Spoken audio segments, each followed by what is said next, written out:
Hello everyone, welcome back to my channel Madhu AIIMS Bhopal में आपका स्वागत है। आज का ये वीडियो बहुत ही इंपॉर्टेंट होने वाला। आज मैं एक इंट्रोड्यूस कराने वाली हूँ एक ऐसे ही स्टूडेंट से जो एम्स भोपाल में अभी बेसिक नर्सिंग की छात्रा है वो, और अभी एम्स भोपाल में वो पढ़ रही हैं। वो आपको बहुत सारे अपने जर्नी के बारे में एक्सपीरियंस जो भी उन्होंने किया है अपनी लाइफ में वो आप लोगों को एक्सप्लेन करेंगी। वो आपके लिए बहुत मोटिवेशन हो सकता है, तो आप इस वीडियो को पूरा लास्ट तक देखिएगा। और भी बता दूँ, वो एक अलग ही एक्स्ट्रा एक्टिविटीज़ में बहुत सारे पार्टिसिपेट करती रहती हैं, और वो बहुत ही एम्स भोपाल के कैंपस में जो भी हमारी एक्स्ट्रा करिकुलर एक्टिविटीज होती हैं, जैसे कि प्रभा होगा, वो सारे गेम्स को खेलती हैं। तो ये बहुत ही एक ऑलराउंडर टाइप की गर्ल्स हैं वो। तो ठीक है, मैं उनसे इंट्रोड्यूस कराती हूँ आप लोग को। ठीक है, आपको अगर आपको जो भी प्रॉब्लम होगा आप इस कमेंट बॉक्स में नीचे जा कर के पूछ सकते हैं, तो उसका ज़रूर रिप्लाई करेंगे।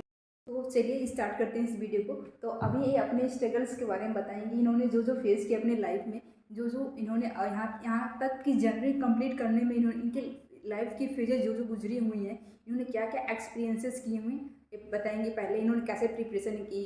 चलिए आप बताइए कि सबसे पहले आपको कैसे थॉट आया कि एम्स में पढ़ाई करना है आपका। अभी मैं एम्स भोपाल में 22 बैच की छात्रा हूँ। मैं राजस्थान से हूँ। मैंने वहीं राजस्थान में एलन कोटा से कोचिंग करी है। वहाँ कोचिंग करने के बाद जब एम्स बीएससी नर्सिंग के फॉर्म्स निकले तो मैंने फॉर्म फिल कर दिया। मेरा सेंटर आया था जयपुर में। तो मैंने एग्ज़ाम दिया तो मोस्टली मैंने सीन किया कि मोस्टली सारे क्वेश्चन एनसीईआरटी से थे। मोस्टली मैंने पढ़ा, मेरी जब प्रिपरेशन हुई थी तो मैंने क्लास नोट्स पढ़े थे, एनसीईआरटी पढ़ी थी। और एनसीईआरटी के एमसी इंटेक्स क्वेश्चंस और पीछे के क्वेश्चंस या फिर एमसीक्यूज होती है, जो बुक्स होती है जो एनसीईआरटी से बेस्ड होती है, वो वाली बुक्स के एमसीक्यूज सॉल्व किए थे मैंने। फिजिक्स के सिर्फ एलन के मॉड्यूल सॉल्व किए मैंने। और केमिस्ट्री और बायोलॉजी मैंने पूरी एनसीईआरटी से पढ़ी थी। बहुत इजीली पेपर होता है अगर हम लोग एनसीईआरटी से पढ़ रहे हैं तो। स्ट्रेस फ्री होकर हमें पढ़ना है। अगर हम स्ट्रेस फ्री होकर पढ़ रहे हैं तो हमारे मोस्टली क्वेश्चन सही होंगे और हम ज़्यादा से ज़्यादा हम चीज़ें याद कर पाएंगे। तो जब मैंने पेपर दिया उसके बाद ऑनलाइन कंप्यूटर बेस्ड पेपर होता है, तो ऑनलाइन पेपर था। जब मेरिट लिस्ट निकली तो मैंने मेरा नंबर देखा और मैं बहुत खुश हुई कि मेरे को मेरा सिलेक्शन हो गया। उसके बाद मैंने काउंसलिंग का प्रोसेस डाला। तो आपको एग्ज़ाम देने के बाद ऐसा लग गया था क्या कि आपका सिलेक्शन इस बार हो जाएगा एग्ज़ाम में? मतलब जब आपने पेपर दिया तो आपने कुछ कैसे अंदाज़ा लगाया कि इस बार मेरा सिलेक्शन हुआ कि नहीं हुआ? क्या आपके एक्सपेक्टेशंस थे? आपको मतलब कैसा लगा एग्ज़ाम दे करके? और आपने मतलब कि आपने पेपर को अटेम्प्ट करते समय क्या आपकी स्ट्रेटजी रही कि आपने कैसे पेपर को अटेम्प्ट किया? सबसे पहले आपका क्या स्ट्रेटजी था? आपने पहले बायोलॉजी के पेपर क्वेश्चंस किए या फिर केमिस्ट्री के या फिजिक्स के या फिर जीके की? आपकी जो भी चीज़ें रही आपने मतलब पेपर को सॉल्व करते समय क्या क्या डिफ़िकल्टी फील हुई आपको, या फिर कोई बच्चा अगर इस एग्ज़ाम को देगा तो फिर उसको क्या स्ट्रेटजी रखनी चाहिए उस एग्ज़ाम को मतलब देने के लिए, ताकि उसका सिलेक्शन हो जाए? जब मैंने एग्ज़ाम देने में हॉल में बैठी थी तो मैंने जीके की पढ़ाई की थी। तो मैंने सबसे पहले जीके अटेंड किया था। जीके के 10 क्वेश्चंस होते हैं, तो मोस्ट इजीली अगर हम लोग बेसिक जीके पढ़ के जा रहे हैं तो हमारे मोस्टली सारे क्वेश्चंस हो जाएंगे। रीजनिंग के क्वेश्चंस भी हमारे हो जाते हैं। उसके बाद मैंने बायो अटेम्प्ट किया था। बायो मोस्टली मैंने एनसीईआरटी से पढ़ी थी, तो सारे क्वेश्चन बायो के एनसीईआरटी से ही होते हैं। और बहुत ईजीली क्वेश्चन अगर हम लोग सॉल्व करें तो बहुत ईजीली हमारा हो जाएगा। उसके बाद मैंने फ़िज़िक्स करी थी। फ़िज़िक्स मेरा थोड़ा ओके ओके था, तो मैंने फ़िज़िक्स करी क्योंकि केमिस्ट्री हम लोग एनसीईआरटी से पढ़ते हैं, केमिस्ट्री हमें एनसीईआरटी से आती है। तो केमिस्ट्री मैंने लास्ट अटेम्प्ट किया था। मैंने पहले फ़िज़िक्स अटेम्प्ट करी। फ़िज़िक्स के मेरे को 1-2 क्वेश्चन नहीं आ रहे थे, मैंने उन्हें स्किप कर दिया लास्ट के लिए। उसके बाद मैंने केमिस्ट्री अटेम्प्ट किया। तो ऐसे मेरा पेपर हो गया था। जब मैंने घर आके मेरा चेक किया, मैंने सोचा कि मेरे मोस्टली सारे क्वेश्चन एनसीईआरटी से थे, मैंने क्रॉस चेक किए बुक में, तो मेरे को लगा मेरा सिलेक्शन हो जाएगा। क्वेश्चंस पेपर को एक बार में सॉल्व कर दिया कि फिर आपने उसको 2 राउंड्स में किया क्वेश्चंस नहीं, पेपर? मैंने क्वेश्चन पेपर को 3 राउंड्स में किया था। जैसे मेरे को जो 100% श्योर था वो एक राउंड में मैंने कंप्लीट किए। उसके बाद में जो मेरे को डाउटफुल क्वेश्चंस थे उनको टिक किया। जो बिल्कुल मेरे को नहीं आ रहे थे, जैसे बायो में होता है कि एक या दो क्वेश्चन में हमें बिल्कुल नहीं पता, मोस्टली फिजिक्स में होता है हमारे साथ कि एक या दो क्वेश्चन हमें बिल्कुल नहीं पता, तो हमने तीसरे राउंड में जो मेरे को बिल्कुल आइडिया नहीं था उन क्वेश्चंस को सॉल्व किया। ठीक है, उसके बाद से आपको अपने कैसे और आप यहाँ के जर्नी के बारे में एक्सप्लेन करना चाहेंगे? आपको एम्स भोपाल में एडमिशन लेके कैसा लगता है? आप कैसा फील करती हैं यहाँ पे? जो मतलब कि आपकी लाइफ प्रिपरेशन टाइप में कैसी थी और अभी की लाइफ कैसी है, उन दोनों में डिफरेंस आप क्या महसूस करती हैं, आप बताइए। प्रिपरेशन टाइम पे बहुत सारा स्ट्रेस होता है। मोस्टली हमें अपना फ्यूचर सेट करना होता है, फैमिली प्रेशर होता है हमारे ऊपर कि हमारा अगर कहीं भी सिलेक्शन हो जाए तो मोस्टली हमारे पेरेंट्स फ्री हो जाते हैं हमारे लिए। तो जब मेरा सिलेक्शन हुआ और मेरे मेरे पेरेंट्स भी काफ़ी खुश थे कि मेरा एम्स बीएससी नर्सिंग में सिलेक्शन हो गया है।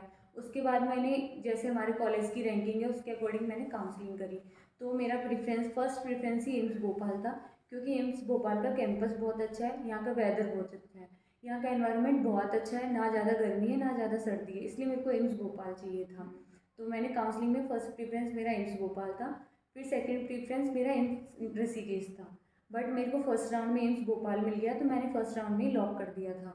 यहाँ आने के बाद मैंने देखा कि यहाँ का एनवायरनमेंट बहुत अच्छा है और मैं इजीली रह पा रही हूँ, मतलब मेरे को इतना डिफ़िकल्टी नहीं हो पा रहा कि एनवायरनमेंट चेंज करने में मेरे को कोई क्रैशेज़ नहीं आए। ठीक है। उसके बाद से आपका अभी कॉलेज का इन्वायरमेंट कैसा लगता है? अगर कोई बच्चा इस वीडियो को देख रहा होगा तो उसके लिए क्या आपका संदेश रहेगा? आप क्या मैसेज देना चाहेंगे उसके लिए कि वो मतलब उसका भी कुछ सपना होगा अच्छे एम्स में पढ़ने का, तो उसे क्या करना चाहिए ऐसे? एम्स भोपाल एक बहुत अच्छा इंस्टीट्यूट है, यहाँ की फैकल्टीज़ भी बहुत अच्छी है, हमें बहुत अच्छे से पढ़ाया जा रहा है, हमारी क्लिनिकल पोस्टिंग्स भी बहुत अच्छे से चल रही है। इसके अलावा यहाँ बहुत सारी एक्स्ट्रा करिकुलर एक्टिविटीज़ होती है, जैसे कि गेम्स के लिए प्रवाह होता है और हमारे एक रेटिना भी होता है। बहुत दो अच्छे फेस्ट हैं यहाँ, रेटिना और प्रवाह। और बहुत अच्छा है कि हम लोग हर स्पोर्ट्स में खेल रहे हैं, यहाँ स्टूडेंट्स को अपॉर्चुनिटीज़ मिल रही है खेलने के लिए, सीखने के लिए मिल रही है। हम इतना मतलब प्रिपरेटरी टाइम पे हम इतना नहीं सीख पा रहे थे, हमारे पास पढ़ाई पढ़ाई पढ़ाई चल रही थी हमारी। अभी हमारे पास बहुत टाइम है बहुत अच्छा कुछ सीखने का। जैसे यहाँ बहुत अलग अलग स्टेट्स के लोग रहते हैं, तो हम अलग अलग कल्चर्स के बारे में सीख लेते हैं, लैंग्वेज सीख रहे हैं। जैसे साउथ इंडियंस है यहाँ, तो उनकी लैंग्वेज है मलयालम, वो भी हमें थोड़ा थोड़ा समझ आ रही है। तो ये बहुत अच्छी जगह है एम्स भोपाल। और मैं आशा करती हूँ कि ऐसे सारे एम्स में लगभग होगा, वहाँ पे बहुत सारे बच्चे सेंट्रल लेवल का है तो कल्चर से अलग अलग स्टूडेंट्स के बच्चे रहते होंगे। तो ठीक है, आपके लिए वीडियो में इतना ही। अगर और भी कोई लास्ट मैसेज है, कोई बच्चा पढ़ना चाहता है उसे कैसे पढ़ना चाहिए उसको? बस स्ट्रेस फ्री होके पढ़ो और एनसीईआरटी बेस्ड पढ़ो। एनसीईआरटी बेस्ड पढ़ने से क्या होगा कि हमारे क्वेश्चंस इजीली सॉल्व हो जाएंगे और जो डाउट्स है वो हमारे बहुत इजीली वो हो जाते हैं, क्लियर हो जाते हैं, क्योंकि मतलब लास्ट आंसर तो एनसीईआरटी बेस्ड ही होता है। तो हम एनसीईआरटी बेस्ड पढ़ेंगे तो हमारा आंसर बहुत इजीली वो होगा, क्लियर कर पाएंगे हम एग्ज़ाम को। और एग्ज़ाम्स में क्या होता है कि बाहर से क्वेश्चंस कम होते हैं, एनसीईआरटी बेस्ड ज़्यादा क्वेश्चंस होते हैं, तो लाइन टू लाइन पढ़ने में हमें इजी होता है। और बाकी अगर कोचिंग के नोट्स से पढ़ने होता है तो हमें बहुत एक्स्ट्रा पढ़ते हैं हम, और इतना क्लियर नहीं होता कि क्योंकि लास्ट करेक्ट ऑप्शन तो एनसीईआरटी बेस्ड ही होता है। लेकिन आप फिजिक्स के लिए क्या कहना चाहेंगे? फिजिक्स आप जिस भी कोचिंग से पढ़ रहे हो उन्हीं के नोट्स पढ़ो, सिर्फ बार बार वही चीज़ पढ़ो। रिवाइज करने से क्या होगा कि हमारा कंसेप्ट बढ़ेगा। हम लोग 100 क्वेश्चन कर रहे हैं, उसके उसके अलावा हम लोग अगर 50 क्वेश्चन को 2 बार कर रहे हैं तो वो ज़्यादा बेटर है, हमारा कंसेप्ट उतना ही क्लियर होगा। एक क्वेश्चन को 2 बार करने से कंसेप्ट ज़्यादा क्लियर होगा, जबकि 2 टाइप के क्वेश्चन करने पे। और पीआईक्यू क्वेश्चंस करना चाहिए कि नहीं नीट के? पीवाईक्यू क्वेश्चंस बहुत मोस्ट इंपॉर्टेंट है। अगर हम पीवाईक्यू बार बार कर रहे हैं तो हमारा कंसेप्ट ज़्यादा क्लियर होगा। पीवाईक्यू क्वेश्चंस का कंसेप्ट सेम है, वही क्वेश्चंस आगे रिपीट मतलब मॉडिफाई होके वही क्वेश्चंस वापस आ रहे हैं। ओके, इस वीडियो में इतना ही। आप लोग को लगभग बहुत ही आप लोग मोटिवेट हुए होंगे, और जो भी आपका डाउट है, कुछ और भी क्वेश्चन पूछना चाहते हैं तो आप कमेंट बॉक्स में जाकर के कमेंट करिए, ज़रूर उसका रिप्लाई आएगा। Thanks for watching, like share and subscribe. अगर आप मेरे चैनल पर नए हैं तो ज़रूर सब्सक्राइब करें। ऐसे ही बहुत सारी इंटरेस्टिंग वीडियोज़ को हम लोग लाते रहेंगे, और इस चैनल पर और भी बहुत सारी चीज़ें आती रहेंगी आप लोगों के लिए। Thank you.